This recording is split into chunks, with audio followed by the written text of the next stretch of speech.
Every athlete trains their body, their strength, their speed, and endurance.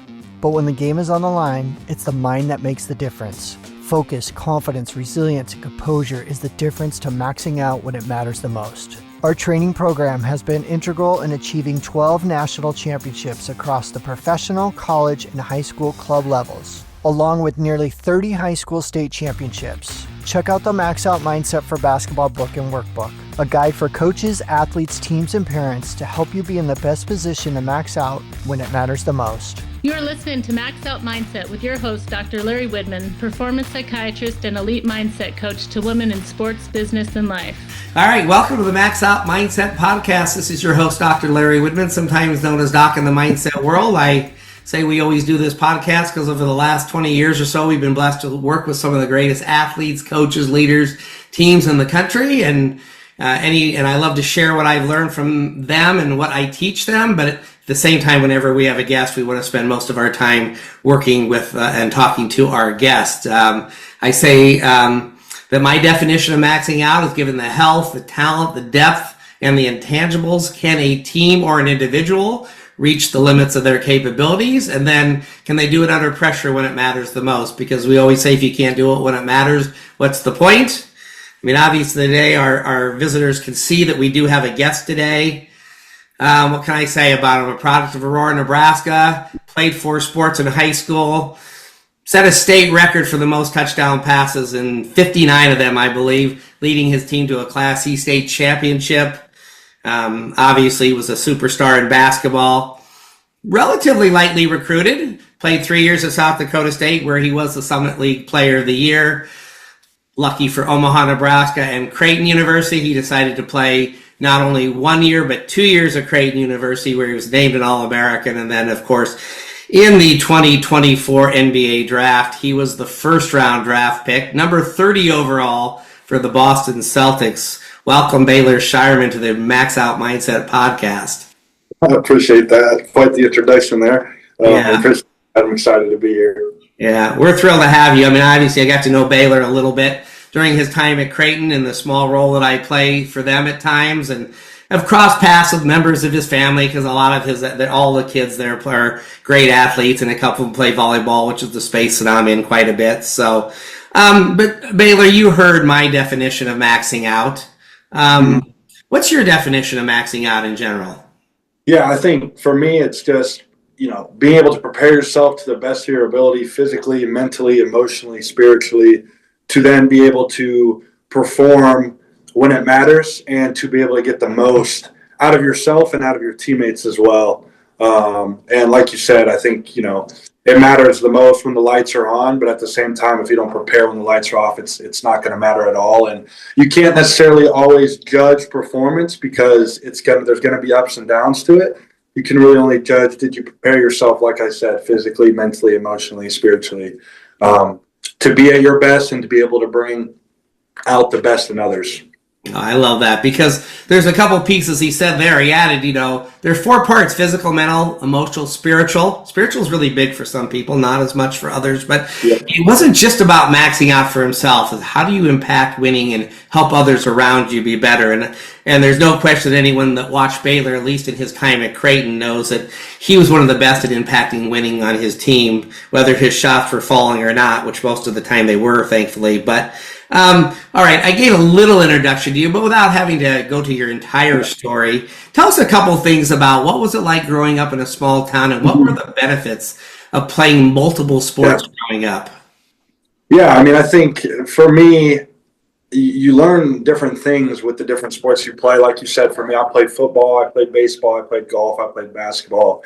And growing up, I think it did a great job of keeping things fresh. I think if you choose to do one sport at an early age, you can really get worn out by it. And for me, doing a bunch of sports, it really helped keep the mind fresh, I think. And then also, like I said, be able to take different things from different sports. Obviously, when I came into high school, then, football and basketball were kind of my top 2. But I think it really helped me playing quarterback, being able to see the field, have to have connections with the receivers, the chemistry on the football field, being able to read and react. I think that carried over to the basketball court even, and being able to, some of my best abilities is just to be able to find the open teammate and be able to pass the ball. And I just think that, playing multiple sports gave me that outlook. And then also, with different sports comes different, mindsets, maybe not terribly different, but a little bit different in each sport you play. So I think, those few things for me, growing up, like I said, in a small town, playing multiple sports, benefited me in the long run for sure. Yeah. Tell us a little bit about, I don't know all about your recruiting journey, obviously, but what were a couple of the reasons why you weren't as highly recruited from day one as compared to when they were all fighting over you about year 3? But what was that like a little bit, and how did that set the mindset for you to become even better than you might have been? Yeah. Well, I think that, ever since I was probably 13, I've always been a super confident individual. And I think that just comes in knowing who I am. And I think, for me, I was 8th grade, 9th grade. Obviously, when I knew I wanted to play basketball, I was really hoping to get recruited. But at the time, I wasn't, physically that good. I mean, I was 5'9", 113 pounds my freshman year. My sophomore year, I was like 6 feet tall, 130 pounds. And it really wasn't until my junior year where I grew, where recruiting started to pick up a little, not really much at all. And, for me, I think that, you always talk about, chips on people's shoulders. And, for me, I felt like I was always good enough to play at that level. And I kind of just took that chip on me and took it with me everywhere I went. And it motivated me to continue to just have this, work ethic that, I knew I needed to continue to get better, but I also mentally had a ton of confidence in myself that I could play with anybody on any given night. And obviously, like you said, I only had one Division I offer coming out of high school, and that was South Dakota State. So it's not like I was one of those kids who had, multiple, had a tough decision to make when it came to where I was going to school. I only had one choice. So I think that just motivated me to continue to just get better. Let's talk about these transitions that athletes have to do, because I talk about so many levels of great. But whether you had gone right to South Dakota State or wherever you went, from NAIA to whoever is considered the top basketball school, were there some mindset challenges for you, and what have you observed in general about the transition from high school basketball to a high level of basketball at South Dakota State? Yeah, I think that, for me, reflecting on my journey, like I think, in high school, maybe the mindset isn't as important, because in high school, if you're just physically gifted and you're talented, a lot of times you're going to be good, because that's just how it is. But like you said, the more levels you go up, everybody's good. And so what's going to separate you from being good? And for me, I think it was just, like you said, my mindset. And for me, I think, one, I'm a man of faith. And so having the mindset that, regardless of how I play, it's not going to be the end all be all in the grand scheme of things. And I think that takes a lot of pressure off myself individually, to just play free. I talk about that all the time: play free, play for an audience of one. And then also, I put in so much work since I was, 12 years old, waking up at 6 a.m., from when I was 12 all the way till I graduated high school, to just reps, repetition. And when you put in that much work, I don't know how you can't be confident. You put in so much work, so much time, so much sweat into this one thing. I mean, it all adds up. And, there's been, a lot of games through my career where, I've, haven't played well throughout the whole game or shot well throughout the whole game. And then it comes to crunch time and, I make some big shots. And I credit a lot of that to my teammates and coaches for instilling confidence. But then I credit a lot to my work ethic and my, just going back to the roots of what I've done a million times with just jump shots. So I think, all those things play a part in me maxing out my mindset. I love that. Now, We talk about, for our audience, the ingredients of confidence. We have 6 of them, and you have the bookends. It all starts with preparation, right? Everything else falls apart if the preparation falls short. But for a lot of athletes, spirituality, where I have listed 6 of 6, I only put it there because some say, even if they're spiritual, it doesn't give them as much comfort. And then I have athletes like you and Jordy Ball and other athletes who, an audience of 1, knowing that God has a plan for him, like you said, it just takes the pressure off. And he used the word playing free. And I don't care how you get there, but if you want to be elite, you've got to be free and relatively fearless, right? Is there any other source of confidence for you? I mean, we've got our preparation on one end, which is the hallmark. You've got your spirituality that is maybe equally important in many ways. And then in between that, did you ever have challenges at all with the way you spoke to your brain, your self-talk? Have you been naturally gifted at it? You had to work on it? I definitely had to work on it. I think, when I first got to South Dakota State my freshman year, it was kind of rough for me basketball-wise. And, I was playing as a freshman, which was a lot of fun, but I wouldn't say I was playing well, and it really was frustrating for me. And, one, I turned to my faith, and then 2, my mom's a big, she's big on the positive dog, feeding the positive dog. And so for her, she gave me this wristband that I now have it tatted on me that says stay positive. And, the negative mind, clogs so much up. And like you said, you're only going to be your best when you're playing free. And when you have negative thoughts rolling through your mind, you can't be free. You can't be, you can't be spreading energy, giving energy on the court. And so for me, I think, obviously I said preparation and then faith, but then in there, I think, playing with the positive mind, freeing the positive mind. And that also comes with the people around you, right? I've been blessed.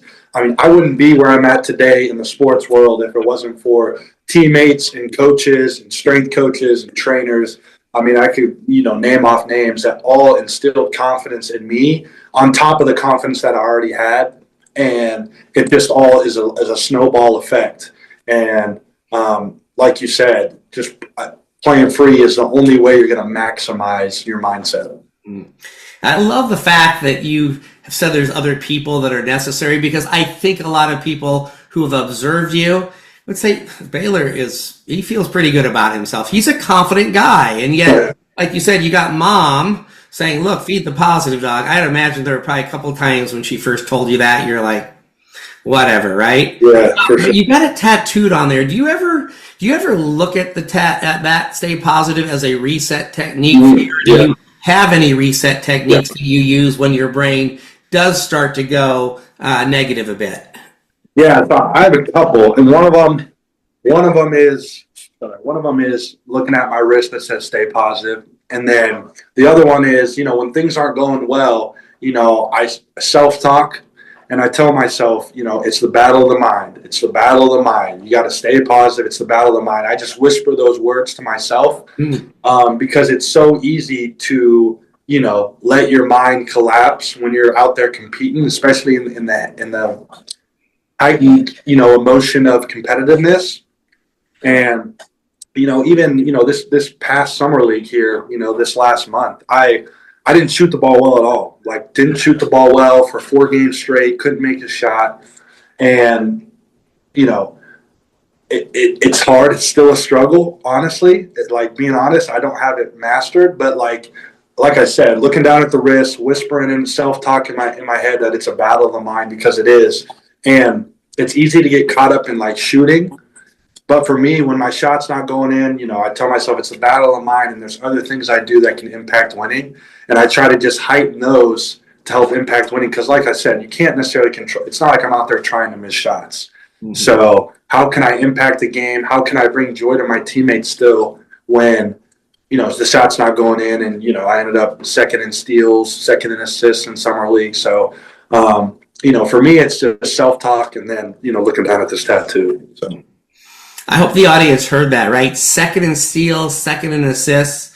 Baylor knows that I've said this before, but I said there was only one other guy in Creighton history, in at least the modern era, that I observed. I'm not saying I have it down for sure. That was similar to Baylor in finding ways to impact winning on his team, and that was Doug McDermott. And as you pointed out, there might have been days where if you just looked at the outcome shooting numbers and then you realize, oh wow, 12 rebounds, locked down their top defender, 6 assists, 6 steals, 12 rebounds. And you're like, well, no wonder, we found ways to impact winning. But I love the fact that you said, like, we have to have awareness. Yes. So that you can use your strategies, whether it's whispering mantras to yourself that are simple or using a reset technique. A lot of times people think the best in the world like you don't struggle at all. Yeah. And I want them to hear, yeah, it's fine. We struggle. We have awareness that we struggle, but then we do something about it. We don't just sit in the I suck mentality right now, right? Even though it's hard. Yeah. All right. Wow. Okay. So you obviously worked through those struggles at South Dakota State and you became the player of the year. Were there any different challenges when you moved from South Dakota State to Creighton, either because you're moving home to the Big East? Did you go through any similar mindset challenges as you went from South Dakota State to Creighton? Yeah, I think, for me, I was at South Dakota State for 3 years and obviously, played really well towards the end of my career there. And,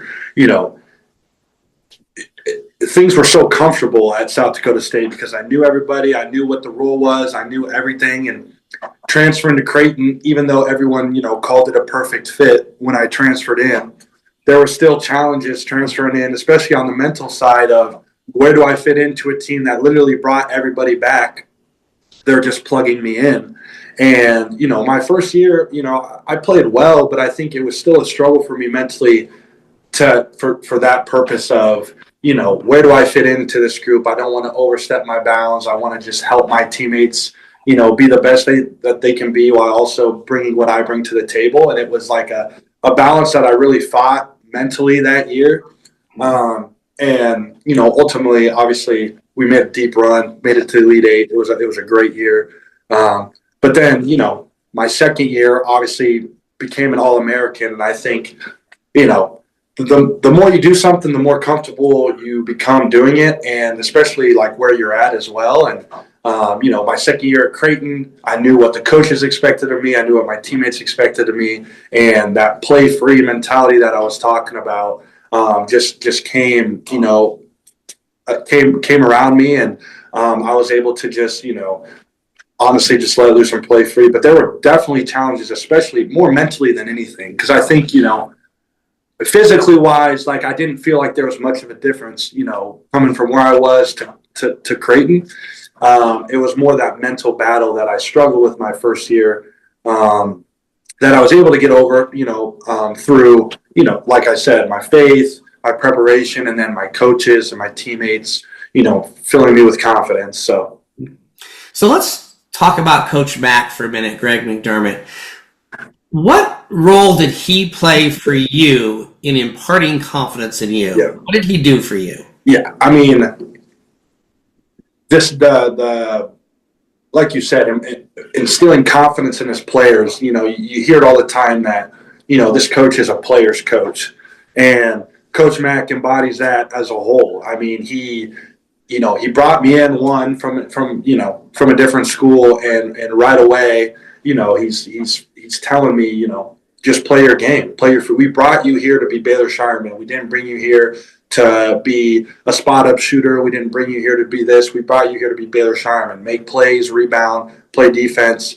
And I think it's just not only that, but just his demeanor on the court as well. I think that's the thing that gets overlooked a lot too. And I know it's something that I appreciate a lot, is just that there's going to be ups and downs to a basketball game. There's ups and downs to sports. There's going to be good plays. There's going to be bad plays. And how can you stay even keeled through it all? Because that's when you're going to be playing your best. If you're riding the roller coaster of the highs and lows, it's not going to be, a successful time. And I think Coach Mack does a really good job of just staying even keeled and portraying that to his players. And that just allows us to go out and, regardless if things are going well or things are going bad, just stay even keeled and be able to play and play free. So, yeah. Which is a great message for anyone who's trying to be a leader on a team as well. Modeling behaviors you want for those you lead, and that relatively consistent emotionally. We're not going to be perfect, but no give that. And then, because I sometimes would stand in there and listen to his scouting things, I was amazed actually at his confidence in the team. Sometimes we're like, have a big win. We're getting ready. We're going to St. John's, and we fully expect to beat them. And here's what's going to happen. And then I'm thinking, okay, well, they're ranked number 6. We're going on the road, and then you'd go there and beat them. Yeah. I think he really believed it. He wasn't blowing smoke, and I think it just bled into you guys, right? No question. And it comes back to what we talked about, preparation. Obviously us players are preparing ourselves skill work wise and mentally and physically, but then the coaches, Coach Mack puts in so much time scouting and puts together a plan, and we feel like it's going to be successful, and that gives us the utmost confidence when we go into those type of atmospheres that we're going to win, because we're doing what, they've watched so much film on who we're playing, and that just bleeds down the confidence of us that, what we're going to do is going to be successful. Yeah, and they can communicate it, right? I've never seen anyone that's so efficient at communicating a summary of what you guys are going to do 5 minutes before the game, when you only have so much thinking capacity in that moment. But really hone in on the 1 or 2 things each one of you need to do on offense or defense. It just blows my mind, his ability to communicate and to instill confidence. Let me ask you this question, and before I get a couple more things on Creighton, and you got to play with him for 1 year, but he just graduated this year. I'm just finishing my Max Out Mindset for Basketball book, and I have a little paragraph in there about an athlete named Sammy Osmani. He just graduated his 5th year. I think he scored 10 to 17 points. I think he had 10 points in 17 minutes of action as a 5th-year senior this year. What role do guys like Sammy Osmani play on any team, high school, college, professional, to impact winning? Yeah.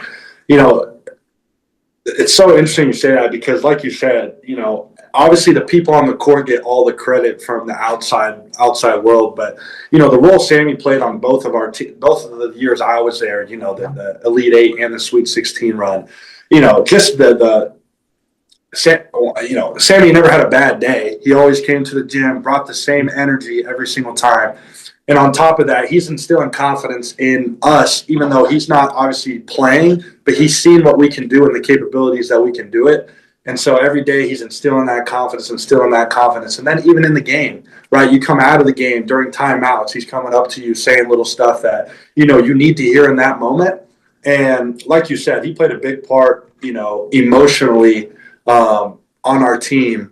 Both years in the runs we made, and he's one of my best friends actually, so it's funny we brought him up, but his role can't be undertaken, it can't be diminished, and I think, like you said, that's a good thing for people to see, that regardless of what your role is, it's important, and even if it's not playing, there's still things you can do to impact winning. So I always say every great team has to have a person like Sammy on it. If you have more than one, even better. And he's just one of my favorite athletes because of that, because it's so hard to come every day and be on the scout team and bring what you said, that energy every day. Also in a very physical game, and when you're on the scout team, you're getting banged up, getting burned sometimes. But one thing about Sammy, and then I'm going to leave him, is sometimes he would drain a big 3, and he would just let you guys know it, which I just loved about him, because that was his way of having fun. And he probably could have started for well over half the D1 teams in this country. He continued to come back to play here. All right, I got to go to one game, because you've talked about it in so many ways earlier. It's one game that I've written about. I've talked to every team about it, and I just wrote about it here too. So I have most of the information correct, but you'll know this very well. In the Elite 8 run, in the opening game, we play a team called North Carolina State. You hit a 3-point shot in the first 10 seconds of the game. Boom.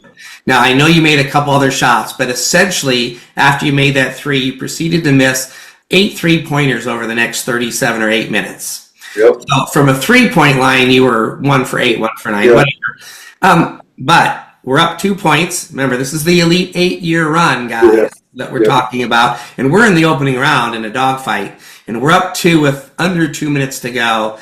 And Baylor Scheierman drains 2 3-pointers to secure the victory. Here's when I show the video of this, and I show you talking to Anna Bellinghausen about it afterwards. I ask people, where did Baylor get the confidence to take those game-winning shots after I tell them the story of what happened to you? I think I'm going to know your answer, but I want to hear you articulate it for our audience. I have that pretty close, don't I, in terms of sort of the statistics there? Where did you get the confidence to hit a game winner 3, and also potentially why was the play was drawn up for you? So why was that? I mean, it's like we've talked about this whole time. You know, it came from the preparation from the start of the year when I got to Creighton. It came from the preparation from when I was 12 years old here in Aurora, shooting shots, pretending you're shooting game winners, just that confidence to, regardless if this goes in or not, I can live with the mistake, knowing that I put in the time to be in this position. And then on top of that, the coaching staff and my teammates all having the confidence in me to take that shot and make that shot when, like you said, I've missed 9 threes in a row up to that point. But they've seen the work that I put in from, when I got there to then where we were at now, that when the play was called, nobody, thought twice about me missing 9 threes in a row. They just were worried about the next play and had the confidence in me because of the preparation that I've, done my whole entire life. So, yeah. Now, I know that was a while ago, but do you remember if there was looking at your tattoo mantra that you remember besides your coaches and teammates and knowing that you'd made the shots? Do you remember what you were thinking when they drew up that play and specifically for you? Yeah. So I didn't have my tattoos at the time, so that wasn't a thing. But I remember thinking this is going in. This is going in. It's got to go in. I'm 1 for 9. I'm a way better shooter.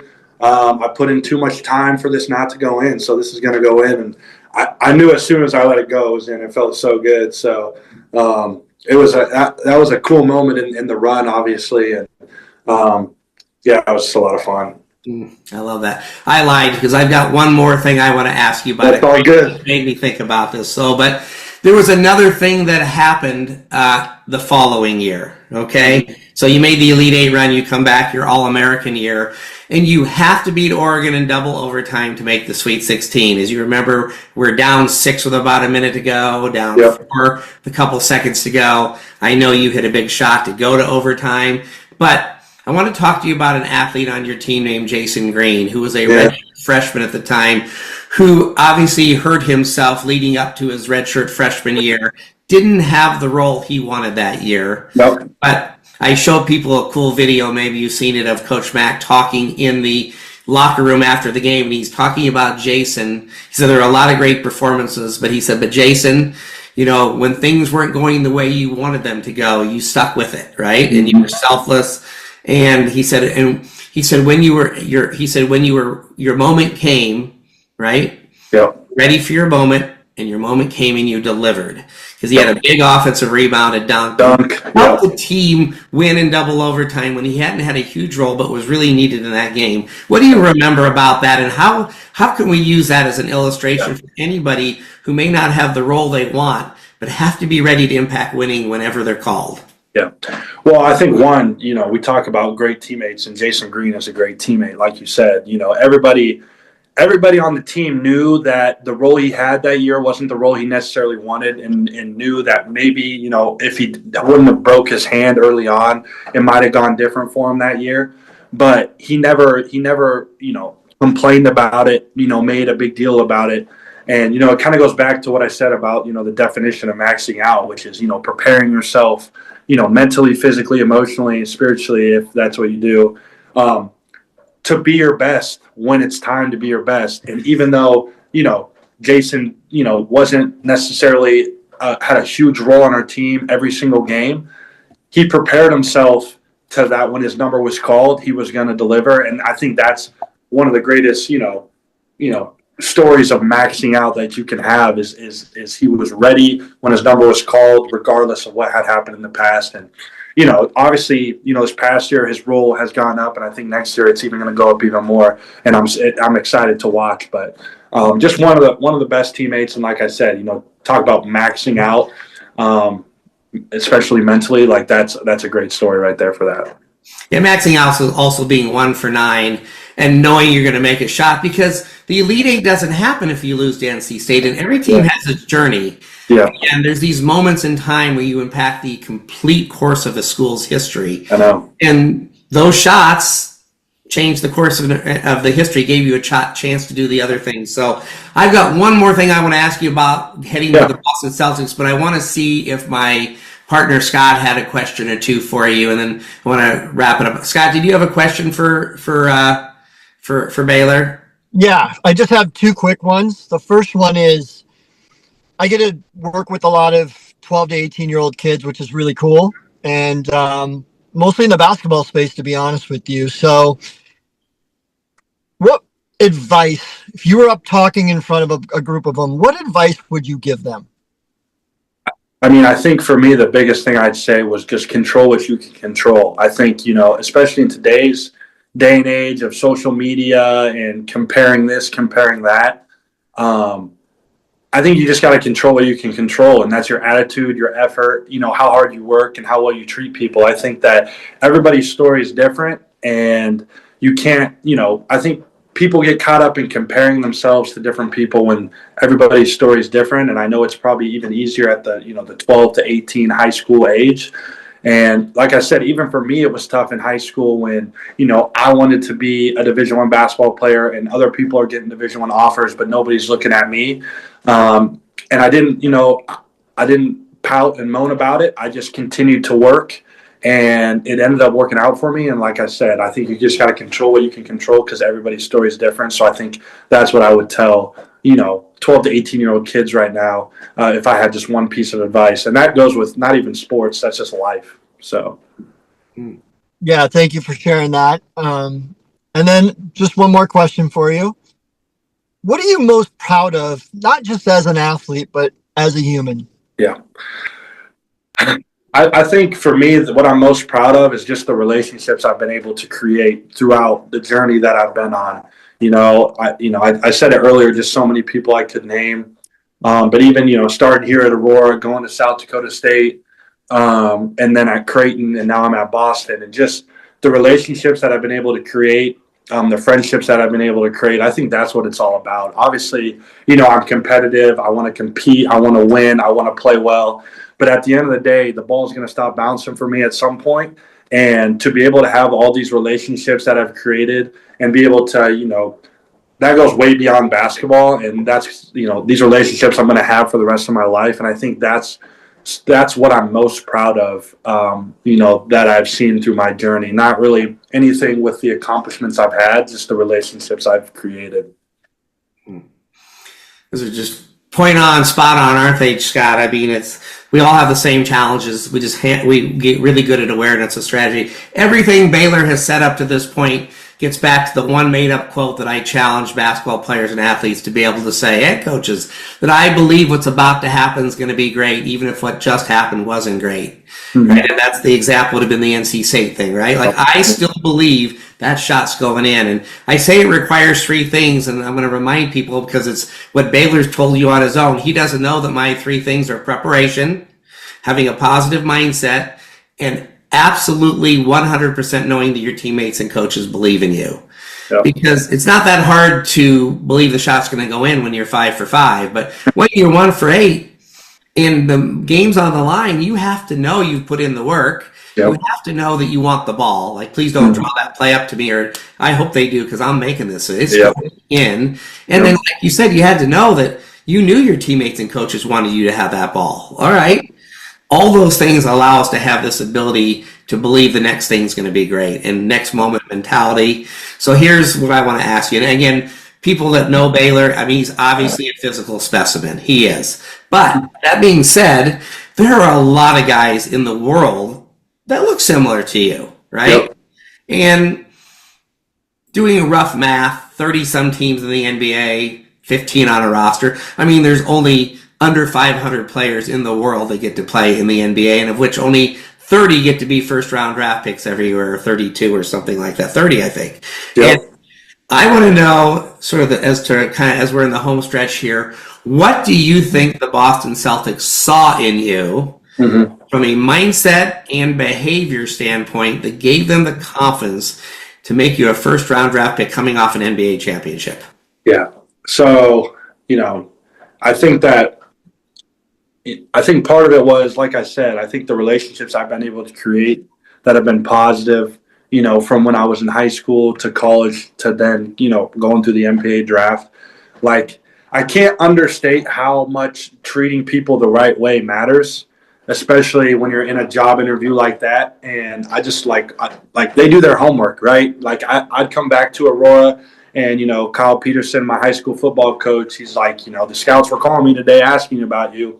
The principal, the office people, my high school basketball coach, like, they do their homework. They're calling you, seeing you obviously have to have talent to be at the NBA level, but they're calling to see about the intangibles. What do you do when nobody's looking? How do you treat people?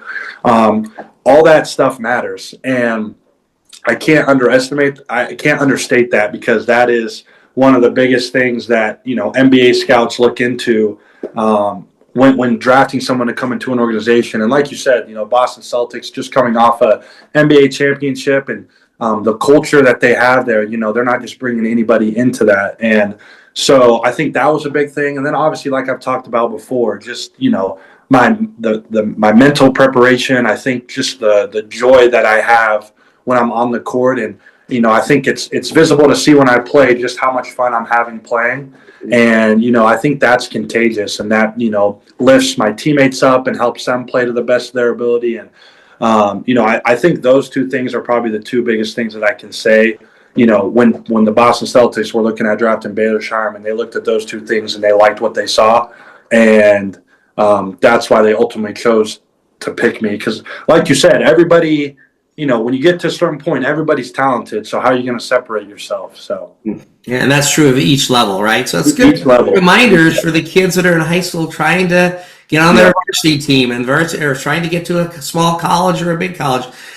The basketball is the basketball. If you don't have enough talent, of course, you can be the greatest human being ever. You're probably not making that team. But they're looking for these intangibles. And I love the fact that you said that things are contagious. Fun's contagious. Being kind is contagious. Being a jerk is contagious. And so being able to model behaviors that you want, it comes back, like you said, in spades when they're checking in. Like, you don't know when someone's going to be wanting to know about Baylor Scheierman 20 years after the fact you were at a place, maybe, or 10 years. So, all right. So tell us one thing before I ask you a little bit about the transition. What was draft night like for you? I mean, for people that never get to experience it, like, what was it like for you? It was super nerve-wracking. I'm not going to lie. It was super nerve-wracking, just for the fact that, you just don't know what's going to happen. Obviously, I was at peace to an extent because I knew that I did everything I could, and I did really well in the pre-draft process. And so for me, I think the coolest thing for me was obviously just having all my friends and family, friends from South Dakota State, friends from Creighton, friends from Aurora, teachers all at my draft party that all played a part in what I was doing. And obviously it was a long night because I was the last pick of the first draft, and so I was the last pick of the night. So it was nerve-wracking, and it was honestly the thing I was thinking about the most was just like, man, all these people came out here, I'm not going to get picked, and I'm going to have to tell them, sorry, you're going to have to wait till tomorrow. But it was a dream come true, like they always say. I mean, I had put in so much time and effort, and it really was the coolest thing for me was just seeing my parents there and just how happy and proud they were to be there. And, they've been with me since I was obviously born, and all that they've seen everything I've been through physically and mentally and emotionally. And just when I got that call and their reaction to it, I think that was just the coolest part of the night for me. I love that. That's been one of my joys is crossing paths with Team Scheierman, just getting to know your parents a little bit and just sitting at a couple games just by accident with your dad and just having some of those moments, maybe even after a game sometimes, just for a minute or two. It's just, I really love your family. So what's been the biggest challenge for you? I mean, there's probably some obvious things, but just the biggest challenge to transition. You've been picked now, and now you're going to get some, the money. You're going to go now to, all right, you've been drafted now. It's a business. Now you're going to Boston. What's the biggest challenge been for you? I think for me is, you go from a place to where you're up here, and now you're back and you have to work your way back up. And, obviously like this year, it's tough when you go from playing a lot to then not really playing at all. And like we've talked about, the mindset plays a huge role in in being able to make it. And, I've had talks with, Joe Mazzulla about it, and, he's complimented me on just how I went about my rookie year, because he said, I've seen a lot of people in your position where they come in and, they expect to play and then they don't really play, and they let the mental side, take over. And like you said, the negative side take over, and then they can't get out of that hole.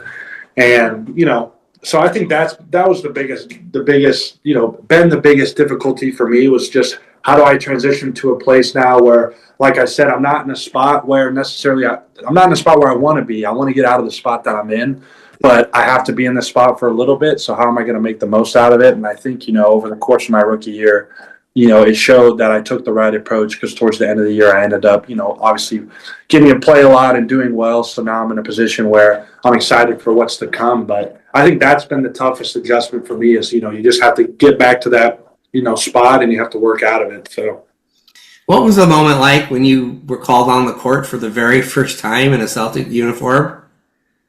Yeah, I mean, shoot, even the first time running out of the tunnel, for the opening night game, and you're in the TD Garden, a historic place where just so many great players have played, and you're on the team, you're suited up, you got a jersey, you're warming up. Like, it's a surreal feeling, and I'm grateful for it. I definitely don't take it for granted, because I know how hard I worked to get here, and it's just a surreal moment for sure. Yeah. When the nerves come, does preparation and spirituality take care of all that, or do you ever have to use any breathing techniques or any techniques at all just to bring it down a notch in certain moments where it just feels different? Yeah, I think for me, I don't necessarily get very nervous when I'm once the game starts. Mm-hmm. I think sometimes before the game, I get some butterflies in my stomach and get a little nervous, and definitely the deep breaths. I mean, you see a bunch of players use that technique of kind of just shutting their eyes and taking 2 to 3 deep breaths to kind of bring yourself back down. But for me, once I get up and down the court 1 or 2 times, I'm rocking, I'm rolling, I'm ready to go, and everything else is kind of just pushed out the window for me. Yeah. Once it gets going, you're good, right? Sometimes years beforehand, you'll just do some relaxation technique or anything that just kind of get you right. But like you said, preparation and these other ingredients of confidence, if you really have done them at a high level, like you said, like the Hoosiers movie, the basketball is the same, the height of the hoop's the same, the dimensions are the same. Yeah. It's just the Boston Garden. Yeah, exactly. That's a perfect way to put it. Well, Baylor, I've asked you a lot of questions today. Is there anything else that you think would be worthy of sharing with our audience that I haven't asked you? Man, I don't think so. I think that, I appreciate you guys and what you guys do, and I think it's a big part of not only sports but just life. And I'm always happy to share my story and share things that have helped me along the way. And like I said, I'm far from perfect. I just, hope I'm just impacting people in a positive way. At the end of the day, that's all I can try to do. So I love that.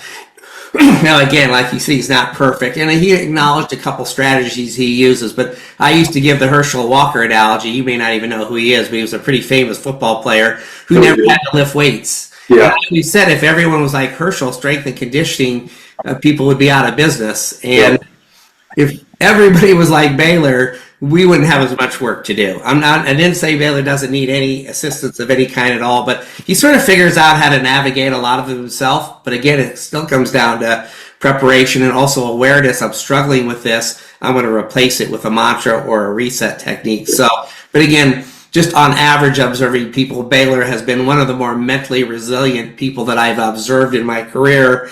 Credit to him for a lot of things, people in his life, and a whole bunch of factors. But even Baylor, as resilient as he is, has identified some things that he's either had to work on or still have to get better at. So it's a journey for everyone. We know how busy you are, but I was just really thrilled to be able to get you to spend some time with us. And I thank you so much for being on the Max Out Mindset podcast. Yeah, for sure. I appreciate you guys, and thanks for letting me come on. Every athlete trains their body, their strength, their speed, and endurance. But when the game is on the line, it's the mind that makes the difference. Focus, confidence, resilience, and composure is the difference to maxing out when it matters the most. Our training program has been integral in achieving 12 national championships across the professional, college, and high school club levels, along with nearly 30 high school state championships. Check out the Max Out Mindset for Basketball book and workbook, a guide for coaches, athletes, teams, and parents to help you be in the best position to max out when it matters the most.